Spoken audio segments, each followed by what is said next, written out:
I've analyzed the Buffalo Bills 2023 to 2024 NFL schedule, and I'm breaking it all down here on today's episode of TWB. You are now listening to the Watering Buffalo podcast with your hosts, Justin Goddard and Andrew Chang.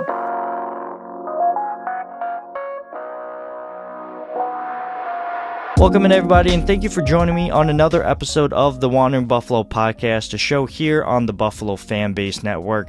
You can find this podcast on most audio platforms, YouTube, of course, and of course on social media. I am one half of the Wandering Buffalo podcast. I am your host, Andrew Chang. You can find me on social media by searching up Two Changs, and we got an NFL schedule to talk about. It dropped today on May 11th, and that's when I'm recording it. And I just have a ton of talking points to talk to you about. So I'm just going to get right into it. This is a highly anticipated season, right? The Bills have been pretty much a successful team for a really long time in terms of NFL teams. Like, you see teams that are good and then they just like flare out. The Bills have been consistently good under the leadership of Sean McDermott, minus that, 1 year where we didn't do so hot, but we don't talk about that year. And Brandon Beane.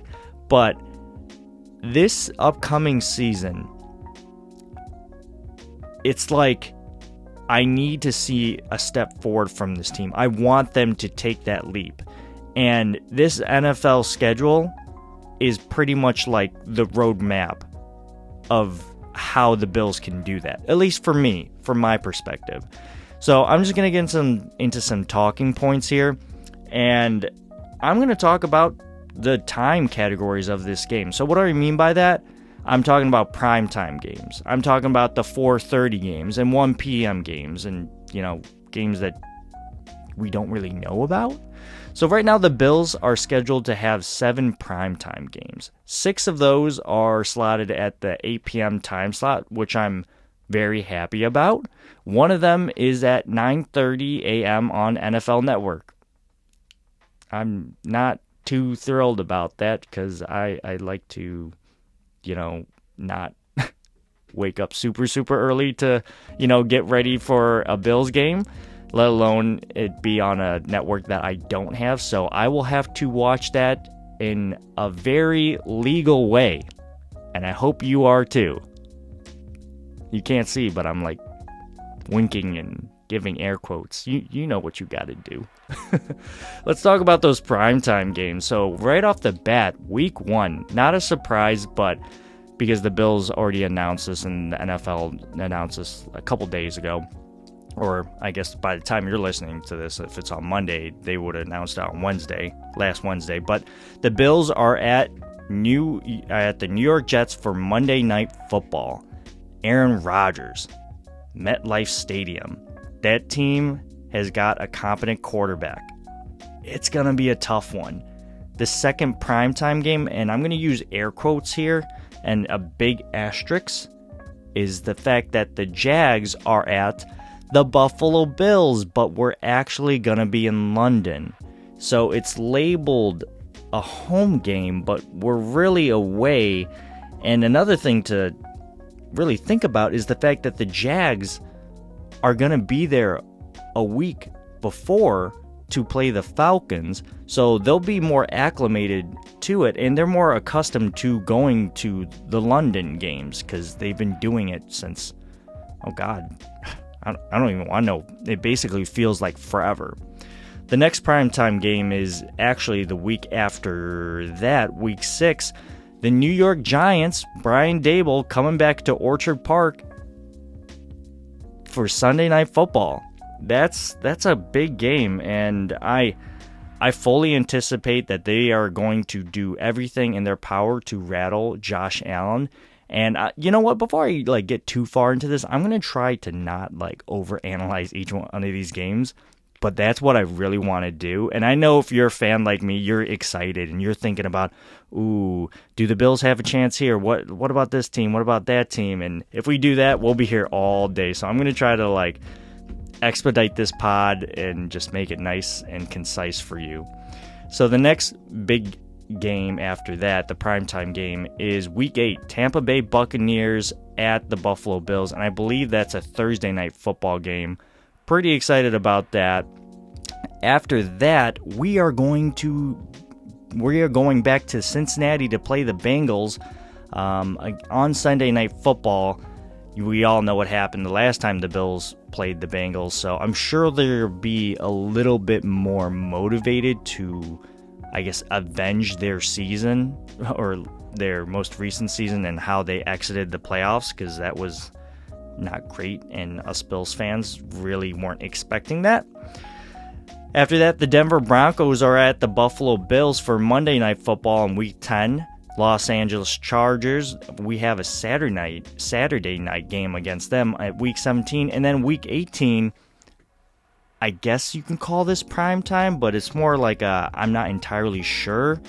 It's against the Miami Dolphins, and it's a to be determined. Now, usually with that game, seeing it's a divisional game, end of the season, if the division isn't locked up, I could see that being like the primetime game, like the really, really good primetime game. Another talking point outside of the primetime games is that we finally have a late bye week, right? It feels like it's been forever since the Bills have had a late bye week. This coming year, it's going to be Week 13. The last time the Bills had a late bye week was Week 11 of the 2020 season, which really isn't that long ago, sorry. Excuse me. But for me, it just feels like it's been forever. And I did a little digging, and I went all the way back to when Sean McDermott took over as the head coach for the Buffalo Bills in 2017 season, and we had a bye week in Week 6. We won that following week against the Tampa Bay Buccaneers. In 2018, we had a bye in Week 11. We also had a win in Week 12 against the Jags. In 2019, we had a bye week in Week 6, and then we also beat the Dolphins in Week 7. In 2020, we had a bye week in Week 11, and we won against the Chargers in Week 12. 2021, we had a bye week in Week 7, and then we won against the Dolphins in Week 8. 2022, we had a bye week in Week 7, again, kind of early. We won against the Green Bay Packers, as we all know. And this year, as I just mentioned, we have a later bye week, being the 13th week. But we play the Kansas City Chiefs. That's kind of a tall order. And when I'm looking back at some of these games that we played, these were games that the Bills are pretty much expected to win, right? In 2017, the Bucs were terrible, and they had Jameis Winston at the helm. 2018, the Jags, I mean, come on, the Jags weren't relevant at that time, and they just start getting back up to that. Then the Dolphins and Chargers, and in the past 3 or 4 years, last year it was Green Bay. These were games that the Bills were expected to win, but this year, this feels more like a coin flip kind of game for me, and I'm not saying that I don't have faith in the team, because I 100% do. But this is a team that's going to push the Bills to their absolute limit, and we got to do everything in our power. And I say we, like I'm doing anything. The Bills are going to have to do everything in their power in order to make this streak of winning games after the bye week a thing.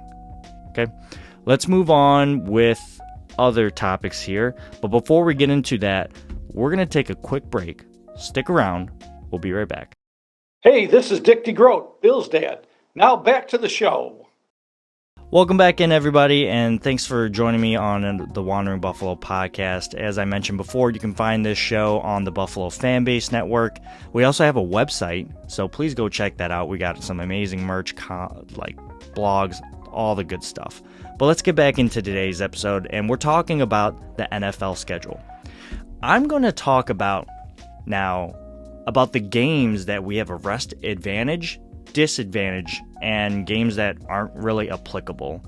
And I'm going to define what I consider rest for this experiment. And I'm only thinking about the Bills, right? I'm only thinking about if the Bills have had a week's worth of rest, 168 hours. Anything more than 168 hours from the previous game, I would consider an advantage. Anything less would obviously then be a disadvantage. And I guess I'll go with the non-applicable game right off the bat, which is week 1 against the Jets, because in order for us to determine if the next game would be if the game would be a rest advantage or disadvantage, you need a previous game to go off of. So week 1, you have nothing to go off of. You're at neutral. And then the other game being the Dolphins game, just because we just don't know what's going to happen. So let's talk about the other non-applicable games here where the Bills are just even. They have the week 168 hours down to a T. Week 3 against Washington, week 4 against the Dolphins, week 12 against the Eagles, week 15 against the Cowboys, and as I mentioned, the TBD game against the Dolphins in week 18. We just don't know anything about that. Now, let's talk about the games with less rest. And this is when I was doing this, this was such an interesting exercise, but we'll get into it. Games with less rest. Week 2 against the Raiders. Week 5 against the Jacksonville Jaguars. I say that it's a game with less rest. Less than a week's worth of rest because the Bills have to play at 9:30 in the morning our time, and they have to travel. Like that's kind of tough. And as I mentioned earlier in this podcast, the Jags are going to be there a week earlier. They're already familiar with where they're playing. They know the turf. They've been with this for a while. They just understand. They just get it.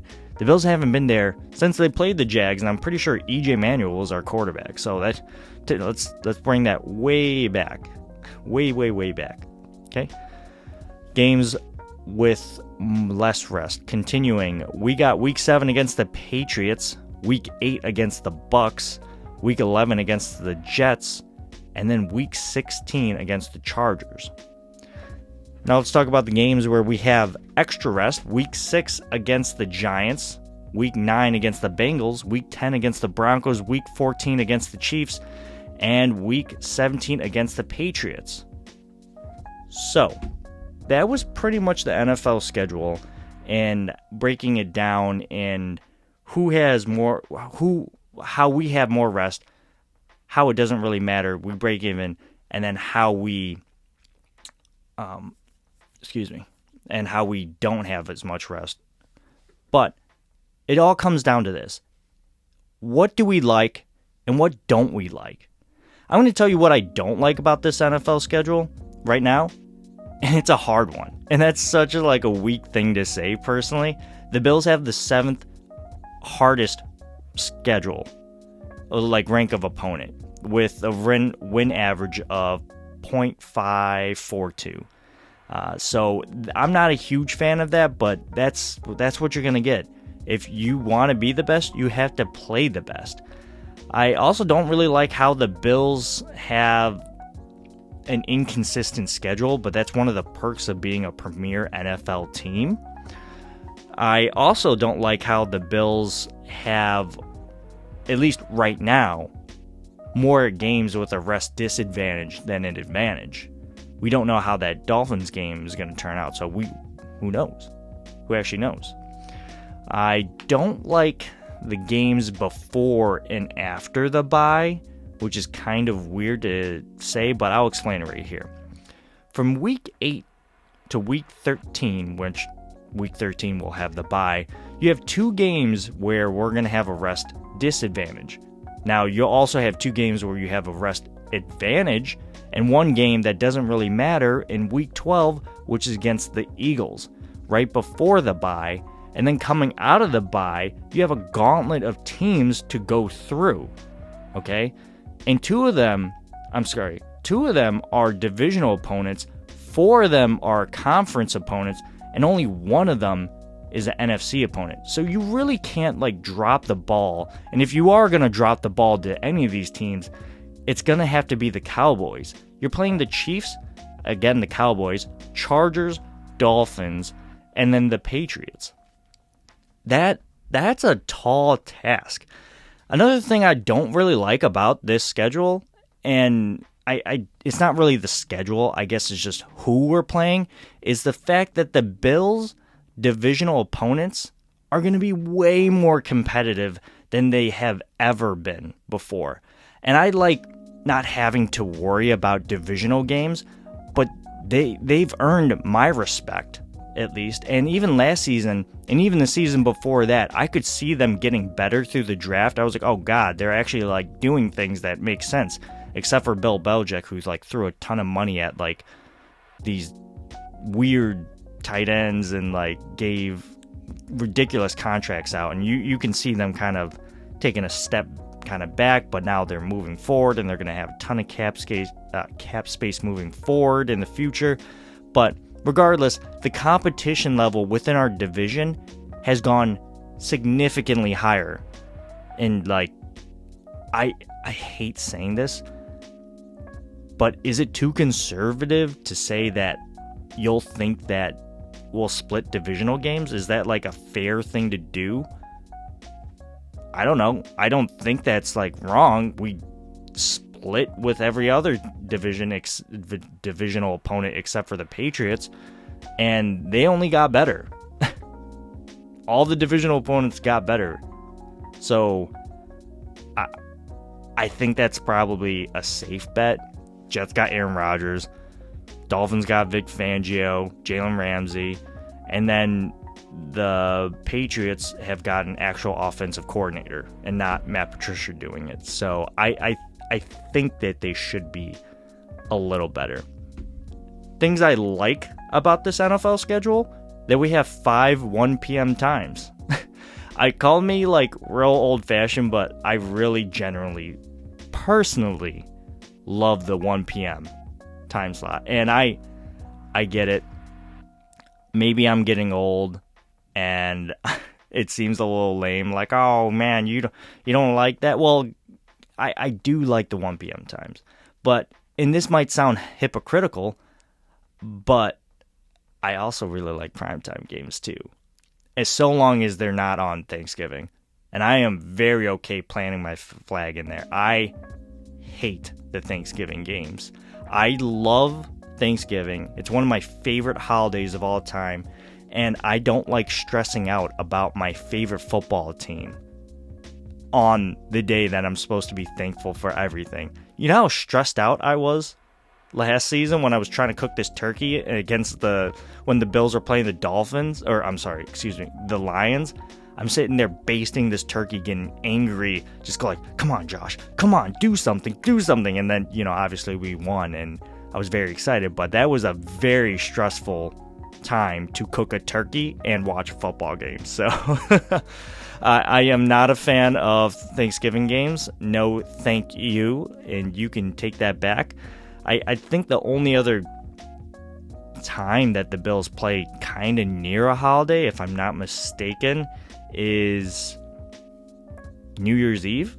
But that's a Sunday time where all NFL teams are playing, unless they have primetime games that aren't on that Sunday. But yeah, I'm good. I'm good on that. I like the fact that we got a good mix of 4:30, 1 p.m., and primetime games, but in another sense, that's like a double-edged sword, as I mentioned before. It's very inconsistent. It's like peaks and valleys. Well, that pretty much does it for the NFL schedule, but I'm going to give you some of my closing thoughts here, and I know it's kind of a shorter one, but I just wanted to talk about this podcast really bad. Next time we talk, we'll take a deeper meta-analysis dive into the Bills' second-round pick, O'Cyrus Torrence, unless something else comes up. But here are my closing thoughts, and this is great. The schedule's out, right? We're one step closer to the NFL season, and I find myself asking myself if the Bills can get the AFC East for a fourth straight season. And as awesome as that would be, that's not enough for me. And that sounds so selfish, I guess, or ungrateful.